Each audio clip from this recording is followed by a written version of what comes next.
Assalamualaikum warahmatullahi wabarakatuh. Perkenalkan, kami dari kelompok 10 yang beranggotakan 5 orang dengan saya Maulana Ketua Kelompok dengan NPM 2212011171 dan di sebelah saya ada Nama saya Radian Zabago dengan NPM 2212 Nama saya Zulfanisa Zaki Syafrilange dengan NPM 2212 Nama saya Jura Gita Pramesti dengan NPM 2212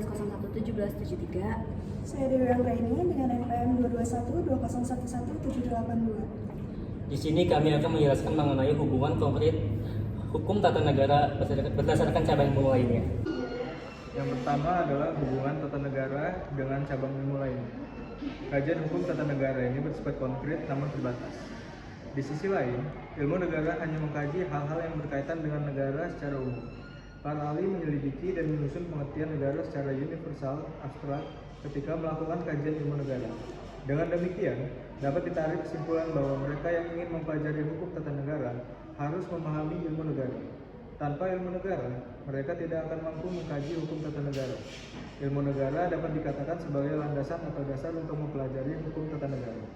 Tanpa pemahaman tentang hakikat, bentuk, dan asal mula negara dalam pengertian universalnya, orang-orang akan kesulitan untuk memahami hukum tata negara. Ilmu tersebut akan membantu mereka memahami pengertian pokok dan asas-asas pokok tentang negara secara umum. Ilmu negara mampu memberi dasar teori bagi hukum tata negara yang bersifat positif. Hukum tata negara dapat dikatakan sebagai penyelesaian atau penerapan nyata dari teori-teori yang dipelajari dari ilmu negara. Yang kedua, hubungan ilmu negara dengan tata negara.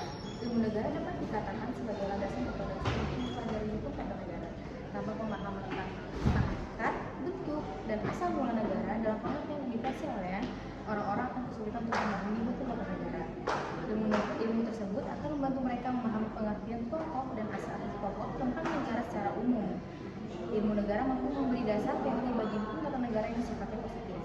Hukum tata negara dapat dikatakan sebagai penyelarasan atau penerapan nyata dari teori-teori yang dipelajari dari ilmu negara, sehingga dapat disimpulkan bahwa hukum tata negara adalah ilmu pengetahuan praktis dan ilmu negara adalah sebuah ilmu pengetahuan murni. Sebagai sebuah ilmu pengetahuan praktis atau applied science, hukum tata negara mempelajari hal-hal yang disediakan, diselidiki, dan dikumpulkan oleh ilmu negara sebagai ilmu pengetahuan murni. Dari penjelasan-penjelasan di atas dapat diketahui hubungan antara ilmu negara dan hukum tata negara. Hubungan ilmu negara dengan hukum tata negara adalah saling mempengaruhi dan menjelaskan. Ilmu negara memberi landasan teoritis bagi hukum tata negara. Di sisi lain, hukum tata negara merupakan penerapan dari teori-teori yang dikaji dalam ilmu negara. Oke, di sini saya akan menjelaskan mengenai hubungan hukum tata negara dengan ilmu politik serta ilmu sosial lainnya. Hukum tata negara mempelajari peraturan-peraturan hukum yang mengatur organisasi kekuasaan negara, sedangkan ilmu politik mempelajari kekuasaan yang dilihat dari aspek perilaku kekuasaan tersebut. Setiap produk undang-undang merupakan hasil dari proses politik atau keputusan politik karena setiap undang-undang pada hakikatnya disusun dan dibentuk oleh lembaga-lembaga politik. Sedangkan hukum tata negara melihat undang-undang adalah produk hukum yang dibentuk oleh alat-alat perlengkapan negara yang diberi wewenang melalui prosedur dan tata cara yang sudah ditetapkan oleh hukum tata negara.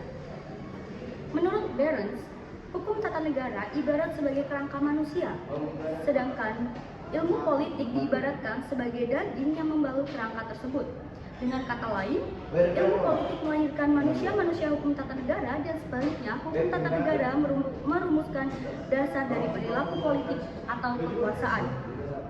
Bagi sarjana hukum tata negara, di samping ilmu politik, ada ilmu sosial lainnya yang sangat penting sebagai penunjang, seperti ilmu sejarah, ilmu sosiologi, ilmu ekonomi, antropologi, dan lain sebagainya.